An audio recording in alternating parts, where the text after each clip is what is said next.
Oi gente, tudo bem com vocês? Eu sou a Karine Messi, sejam todos muito bem-vindos a mais um vídeo aqui no canal. Aqui nesse perfil eu costumo trazer alguns vlogs de rotina, mas também compartilhar um pouco da minha trajetória profissional. Contextualizando, eu sou atriz, jornalista e dubladora, e aqui nesse canal você acompanha um pouco das minhas conquistas, desvaneios, aventuras, digamos assim. E justamente no vídeo de hoje eu estarei compartilhando, digamos que um momento inusitado nessa minha trajetória artística. Então hoje vocês vão descobrir qual foi a minha pior experiência como atriz.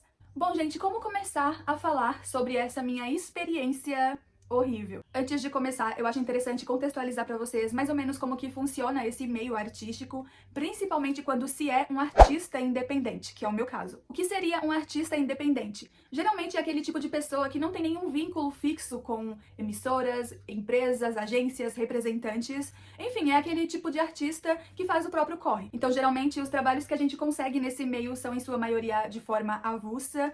No sentido mais simples da palavra, é como se a gente fosse um freelancer. Lembrando que muitos são independentes não por opção, mas sim pela falta dela. Enfim, galera, quando você é um artista independente, a gente sempre tá buscando formas de se movimentar. Então, geralmente, quando surgem testes de elenco, castings, publicidades, a gente costuma se inscrever e torcer pra ser escolhido. E foi justamente numa audição que o meu karma começou. Tudo começou quando uma pessoa postou num grupo de casting que eu participo informações sobre uma audição pra uma peça de teatro. Como eu tô há algum tempo sem fazer teatro e uma das minhas metas para esse ano era justamente fazer peças de teatro, eu resolvi chamar essa pessoa no privado e pedir maiores informações. Então essa pessoa, que mais tarde eu descobri ser o diretor e também o dono da companhia, me passou essas informações e no final eu descobri que não era uma audição, mas sim uma seleção. Esse diretor, ele estava selecionando atores e não atores, ou pessoas que tivessem pelo menos um mínimo de familiaridade com o teatro para integrar a sua companhia. Segundo ele, as apresentações aconteceriam em shoppings aqui de São Paulo e o pagamento seria por bilheteria, ou seja, por porcentagem. Pra quem não entende como funciona pagamentos por porcentagem em bilheteria, eu vou explicar pra vocês de forma bem simples e breve. Vamos lá, se uma peça de teatro recebe 50 pessoas e gera uma renda de R$500, eu ganho 2% desse valor, ou seja, R$10. Então, se eu faço 4 apresentações no mês dessa mesma peça, logo no final do mês, eu vou receber R$40. Mas, claro, isso varia de acordo com o público, né? Nem toda peça vai ter 50 pessoas, pode ter mais, pode ter menos. Então, eu espero que eu tenha conseguido explicar pra vocês mais ou menos. E como eu mencionei pra vocês anteriormente, uma das minhas metas para esse ano era fazer peças de teatro, porque eu tô há um tempinho sem fazer, independente do cachê. Eu queria mesmo era ter a vivência mesmo, sabe, meio que relembrar, não ficar muito tempo parada, porque quando a gente é artista, a gente é assim, a gente não gosta de ficar parado, sabe, a gente gosta de fazer o ofício. Então o dinheiro não era problema pra mim, eu tenho total ciência de que realmente quando se faz peças por bilheteria ganha pouco, eu já fiz anteriormente e, tipo, nunca foi um problema pra mim, então essa questão do meu karma, né, no meu karma não tem nada a ver com a questão do valor. Enfim, voltando pra história, eu marquei um bate-papo presencial com esse diretor, né, pra entender mais ou menos como que funcionava a proposta, e foi justamente nesse bate-papo que eu comecei a perceber os primeiros indícios de toxicidade, sabe? Esse diretor falou que a companhia estava com uma programação especial para o mês em questão e, se eu não me engano, eram 6 peças em cartaz e ele queria me colocar em simplesmente 3 peças. Gente, eu não vejo problema nenhum em fazer várias peças ao mesmo tempo, já fiz inclusive, mas o que me pegou mesmo foi o tempo. Porque, por exemplo, essas peças, elas já iriam estrear na semana seguinte. Então, ele queria me enfiar em 3 peças, e então eu precisaria decorar 3 histórias em menos de uma semana. E tipo assim, cara, não existe isso, sabe? E outra, eu tenho coisas pra fazer por fora, sabe? Eu não tenho um emprego formal em jornalismo, eu apenas faço freelancers, né? Por exemplo, eu faço bastante freelancers em jornalismo, mas é um comprometimento, né? Digamos que é um trabalho. Então, caso eu topasse fazer essas 3 peças, eu iria ter que abdicar de toda a minha rotina pra passar esses 7 dias, né, que viriam a seguir, decorando essas 3 histórias. Meio que inviável, né? Eu queria muito viver de atuação é minha vida, mas infelizmente essa não é a minha realidade, infelizmente hoje a atuação não paga as minhas contas, então eu tenho que estar fazendo outras coisas por fora, né? Mas enfim, galera, esse não foi exatamente o grande momento que me traumatizou, na verdade ele ainda estava por vir, então o que aconteceu a partir daí? Eu resolvi ser sincera e falei que não iria conseguir, né, fazer essas 3 peças, porque era muito pouco tempo e eu também tinha outras coisas pra fazer, mas eu até que fui boazinha ainda, porque eu aceitei fazer uma peça fixa e também um stand. Um stand nada mais é do que uma substituição. A atriz que iria fazer uma das peças, ela não estaria presente presente em tal dia, então eu iria substituí-la. Detalhe, essa atriz era a protagonista da peça, então meio que eu iria ter que, de qualquer forma, decorar 2 textos, né? Que era o texto fixo, da peça que eu iria fazer fixa durante todo o mês, e também desse stand. O que pesou pra eu ter aceitado foi que o dia que essa atriz não estaria presente seria daqui 2 semanas, então eu iria ter mais tempo pra decorar essa outra peça. Ainda assim, foi um pouco desgastante e eu tive que abrir mão de algumas coisas da minha rotina. Por exemplo, eu fiquei sem ir pra academia, eu também não fiz vídeos pro meu outro canal e também não mexi nos meus freelances, que não era de urgência, assim. Então eu fiquei basicamente a semana inteira só focada em estudar esses textos, né? E é muito irônico porque aqui nesse canal eu já fiz um vídeo ensinando vocês a como decorar textos, né? E eu vou deixar aqui na descrição, caso vocês queiram ver.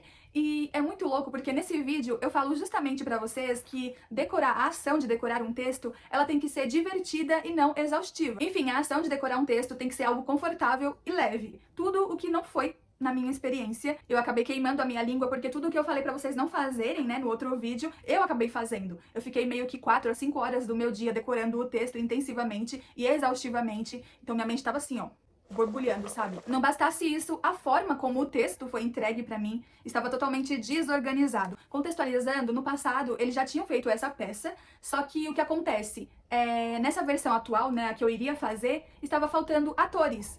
Então, na peça anterior, que aparentemente foi um grande sucesso, o elenco estava completo. Só que nessa não, estava desfalcado. Só que o texto que eu recebi, ele estava com as falas do elenco completo. Então, como que eu vou decorar um texto sabendo que o personagem com quem eu interajo não vai estar em cena? Eu cheguei a perguntar para esse diretor se realmente iria ter um ator, né, que iria contracenar comigo. E ele confirmou que sim, tipo, todo cheio de si, falando que ele iria conseguir, até o final da semana ele iria conseguir essa pessoa, tananã, tananã, tananã. Mas acontece que não era somente esse ator que estava desfalcado, tinham vários outros, né? Então, ainda assim, o texto, ele precisaria ser adaptado. E eu tava vendo os dias passando e, tipo, nenhuma atitude, sabe? Eu falei, nossa, será que ele vai fazer outro texto? Será que ele não vai alterar? Aí eu resolvi tomar essa atitude e mandei lá no grupo, né, da companhia, falando assim, se eles queriam que eu alterasse o texto. E aí, claro que ninguém hesitou, né? Esse diretor meio que aplaudiu a minha ideia, falou, ai, muito obrigada, nananana. E aí, até então, ok, né? Então eu comecei a reescrever esse roteiro, lembrando que eu deixei acrescentado esse ator que não existia ainda, né? Esse personagem que não existia um ator pra ele ainda, porque esse diretor falou, né? Que até o final da semana ele iria conseguir o tal ator. Então eu deixei as falas dele lá. E não foi uma tarefa fácil, porque eu tive que fazer 2 roteiros, porque deixa eu explicar pra vocês mais ou menos como que era essa peça. É uma peça infantil de um desenho bastante famoso. Eu não vou citar nomes aqui, mas é bem famoso. E 3 dos 5 personagens que estariam em cena eram desenhos animados, digamos assim, fantasiados, sabe? Então os atores que iriam fazer esses personagens infantis, eles não iriam falar em cena, porque como eles usavam aqueles cabeções, não tem como eles falarem porque fica abafado. Então qual era a ideia da peça? Usar áudios originais e dublados do próprio desenho. Então os únicos personagens que realmente falavam em cena era eu e mais 2 atores, né? Que era o protagonista da peça, junto comigo, e também o vilão da história. Então além de adaptar o roteiro dos atores, eu ainda tive que adaptar o roteiro da sonoplastia, com minutagem. Roteiro esse que não existia. Eu meio que criei um ali, a partir de todo o entendimento que eu fiz. Então o roteiro que os atores usavam era um, enquanto que o roteiro da sonoplastia era outro, porque tinha minutagens bonitinhas pra eles colocarem o áudio, né? Porque, por exemplo, as minhas falas dependiam do áudio. Então, se um áudio sai de forma errada, a minha fala se perde totalmente o sentido, sabe? Então era uma peça bem complexa. Eu realmente queria que essa apresentação fosse boa, sabe? Que fosse algo divertido e legal, não somente pra mim, mas para o público, né? Que em sua maioria seria formado por crianças. Então eu sei que os pais, eles gastam o dinheiro deles pra entreter o filho, né? E cara, eu não queria entregar um trabalho sem qualidade, sabe? Era a minha imagem que tava ali em jogo. Mas tudo já estava indicando que seria uma experiência totalmente desgastante e ruim. E por muitas vezes na semana eu ficava pensando, cara, onde eu fui me meter, sabe? Por quê, cara? Porque você se odeia, sabe? Por que você tá fazendo isso, cara, sabe? Mas enfim, eu tinha que seguir em frente porque ninguém me obrigou a se inscrever nessa companhia, eu fui por conta própria e eu me dispus a alterar o roteiro. Eu pensei várias vezes em desistir, mas como eu falei pra vocês, ninguém me obrigou, então eu precisava ter esse comprometimento profissional. E eu entreguei os roteiros, mas mesmo assim, faltando poucos dias pra peça, não havia uma organização e não tinha uma atitude sequer desse diretor. A gente só teve 2 ensaios presenciais, sendo que nesses 2 ensaios, os atores que iriam interagir diretamente comigo não foram. Um porque ele simplesmente não existia ainda, né? Porque esse diretor não tinha conseguido o ator ainda. e o outro porque, não sei, faltou. Sem falar que no primeiro ensaio, eu e as duas outras atrizes, né, que iriam fazer os cabeções, então elas não tinham falas, só foi nós três nesse ensaio, então a gente poderia meio que falar, ensaiar as falas, né, tipo, os áudios dublados delas com as minhas falas. Só que acontece, nesse dia, os áudios estavam todos desorganizados, cara, então como que a gente vai fazer a peça se o áudio não tá na ordem? Então a gente meio que perdeu o ensaio, passou o ensaio inteiro basicamente organizando os áudios. Inclusive, pra entrar numa ordem cronológica, o primeiro ensaio aconteceu antes de eu roteirizar, de eu ajustar o roteiro. Foi justamente por conta desse ensaio que eu resolvi tomar essa iniciativa, porque a gente passou esse ensaio inteiro organizando os áudios, e aí eu falei, quer saber? Deixa que eu organizo na minha casa. Eu organizo o roteiro e também organizo os áudios. Então foi justamente por conta dessa atitude, desse ensaio, que eu resolvi organizar os textos, só pra localizar vocês mesmo. E lembra pra vocês que eu falei que um dos atores não foi no ensaio porque ele simplesmente não existia?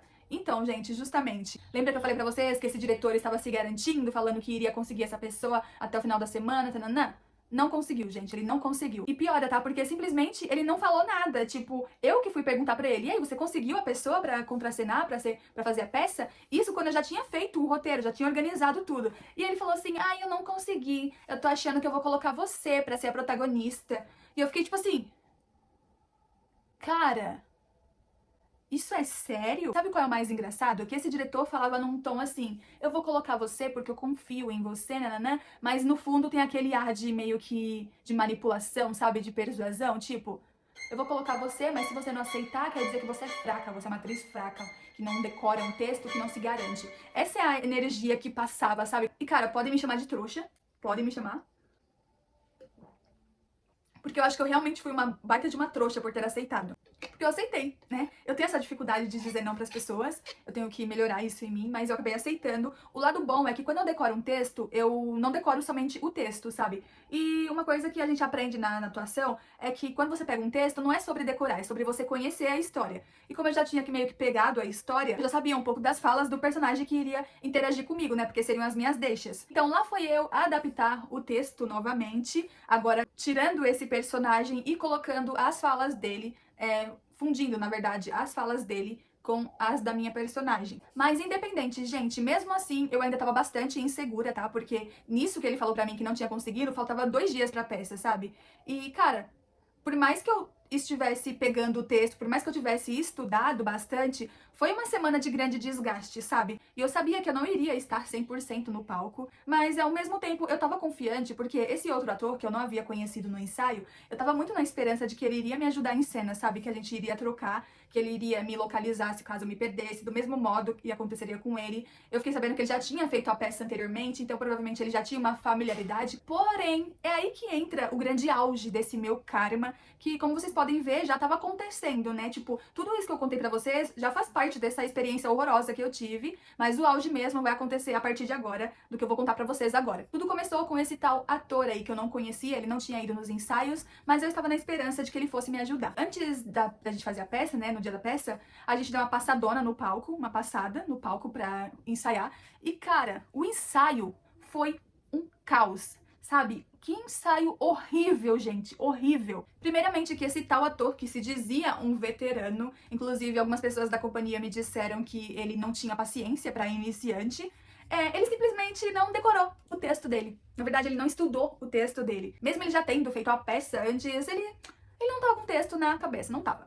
Nitidamente ele não estudou. Gente, literalmente, ele não estudou nada, nada, nada, nada. Isso me revolta, porque tudo o que ele fez no ensaio, todas as falas que ele deu, não tinham nada a ver com a peça, com a história, nada. E muitas falas que ele falava no ensaio saía de contexto, sabe? E tipo, cara, ai, que coisa horrorosa. E o mais louco é que eu fui conversar com ele, né, na boa, perguntando assim, nossa, mas o que você tá falando tá um pouco, saindo um pouco do personagem. E tipo, aí eu expliquei pra ele que eu peguei o texto em 2 dias, eu tava um pouco insegura, eu iria meio que precisar da parceria dele. E ele, ai, amiga, me segue, só me segue. E tipo assim, ou seja, ele queria que eu seguisse o improviso dele, sabe? Me segue no improviso, amiga, me segue. Tipo, ai, gente, horrível. Uma coisa que a gente aprende muito no curso de teatro é a improvisação, né? A improvisação e o ator tem que andar sempre de mãos dadas. Isso porque quando se está no palco pode acontecer casos de imprevistos, sabe? Às vezes o seu parceiro de cena esquece o texto e aí é você que vai estar ali pra localizar ele com alguma deixa. Do mesmo modo pode acontecer com você e o seu parceiro te ajudar. Mas o que a gente aprende é que a gente improvisa, mas improvisou, encontrou a deixa, volta pra história, sabe? Volta pro texto. Mas aparentemente esse tal ator veterano, ele não entendeu o conceito de improvisação, né? E tipo assim, muitos podem me julgar falando que a gente tem que aprender a improvisar de qualquer forma. Eu estava numa peça de teatro fazendo uma apresentação de uma história que tem começo, meio e fim. Se a pessoa, ela fala um monte de groselha que não tem nada a ver e some e foge totalmente do ritmo da história, isso não tá certo. Improviso jogado a gente faz em show de stand-up. Numa peça de teatro, a gente tem que seguir a cronologia da história. Improviso é para caso de imprevistos, que até são semelhantes as palavras. Então, quando eu meio que pedi uma parceria para esse ator e ele simplesmente falou, ai, me segue, eu fiquei em pânico, sabe? Um pânico interno, assim. Eu fiquei, cara... Porque, como eu falei pra vocês, eu tive só 2 dias pra decorar o texto de fato, porque teve que adaptar. Então, cara, tudo que eu precisava naquele momento era de um parceiro de cena, sabe? Alguém que me ajudasse a me conduzir. Vocês estão conseguindo entender o que tinha acontecido ali? Já não bastasse toda a instabilidade do texto, da companhia em si, não teve um ensaio, esse ator sequer apareceu, então em nenhum momento a gente tinha trocado junto antes. E tudo bem, se ele não teve essa responsabilidade, o comprometimento com a profissão dele, ao menos ele se esforçasse, sabe? Mas não, como ele mesmo falou, me segue. Então tudo que ele falou em cena não tinha contexto nenhum com a peça, então foi totalmente desorganizado, e eu ficava ali meio que falando as minhas falas, seguindo as minhas falas, e ele retornava, né, tipo, essa troca, falando nada com nada, sabe? E então, cara, ficou uma porra. E vocês acham que não piora? Piora, tá? Porque simplesmente a gente não tinha um técnico de áudio, um profissional fundamental para esse tipo de peça, porque seria ele o responsável que soltaria os áudios dublados. Então quem assumiu a sonoplastia foi esse diretor, e até aí tudo bem, né? Se ele fosse capacitado. Eu imaginava que como ele é um diretor super, com anos de profissão, possivelmente ele sabe todos os trâmites do teatro, sabe? Iluminação, contra-regra, enfim, tudo. Mas não, claramente ele não sabia mexer na sonoplastia, na mesa de som. E aí vocês já conseguem imaginar o resultado, né? Assim como eu dependia do tal ator pra trocar a cena, eu também dependia dos áudios dublados, né? Porque eu literalmente interagia com os áudios. E saíram totalmente desorganizados, sabe? Tipo, uma fala que aconteceria quase no final da peça saiu no começo. Totalmente fora de contexto, sabe? Como que você fala... como que você responde uma fala que não tem contexto nenhum, sabe? Então, cara, eu me senti realmente num grande pesadelo. Foi um grande pesadelo, gente. E no final, eu tirei pra mim que uma peça, mesmo que infantil, mas tão complexa como essa, não se faz em uma semana, sabe? Você não coloca um ator despreparado no palco, você não assume uma função que você não é capacitado. E no final, com aquela experiência, eu vi a minha imagem como atriz sendo horrivelmente representada. Talvez para os outros atores não tenha sido tão traumático, porque eles estavam fantasiados, mas pra mim foi muito. Já em relação a esse outro ator, talvez ele esteja acostumado a entregar mediocridade. Não é porque você é um artista independente que você precisa se submeter a situações tão constrangedoras e humilhantes. Pode até parecer uma besteira, talvez as pessoas que estavam lá presentes, o público, nem lembrem mais do meu rosto, mas pra gente que ama o ofício, é uma situação traumatizante, sabe? Que desanima. Você começa a se questionar, a se sentir fracassada, a duvidar do próprio potencial. Mas nessa experiência eu percebi que tem muita gente no mercado que abusa da nossa boa vontade. Quando eu vi o resultado daquele ensaio, eu já previ que seria um caos total. Então, se eu fosse uma diretora decente, eu não deixaria os meus atores subirem no palco, sabe? Eu cancelaria a peça, se eu realmente me importasse com o meu elenco. Eu percebi que tem gente que não se importa com o resultado de qualidade. O que importa mesmo é a grana entrando. Dane-se a performance, dane-se o ator, dane-se o público. E é claro que depois dessa experiência incrível, eu declinei no processo e pedi pra sair. Eu esperei, né, tipo, a chegar em casa. No dia seguinte eu mandei mensagem pra esse diretor, agradeci a oportunidade, fui educada, sabe? Porque, tipo, sei lá, eu acho que, por mais horrível que tenha sido a experiência, não é com ataque que se resolve. Então eu agradeci a oportunidade, disse que não estava... que eu não consegui me adaptar. E eu bloqueei essa pessoa, né? Porque vai que ela vem com um discurso persuasivo, dando a entender que eu sou fraca, né? Que eu sou uma artista fraca. Então eu não preciso ouvir isso. Só bloqueei mesmo, não sei se ele respondeu ou não. Mas enfim, contei pra vocês como que foi um pouco da minha pior experiência como atriz nessa minha até então breve carreira, né? Eu tenho um pouco mais de 3 anos de profissão, então acho que muitos pepinos ainda estão por vir. Mas como eu mencionei com vocês anteriormente, se vocês tiverem interesse em entrar nesse ramo, ou em qualquer outro ramo, não aceitem situações que machuquem, sabe? Confia no seu potencial, se olha com carinho, porque é a sua imagem que tá em jogo. E é isso, eu espero que vocês tenham gostado da resenha. Beijos e até o próximo.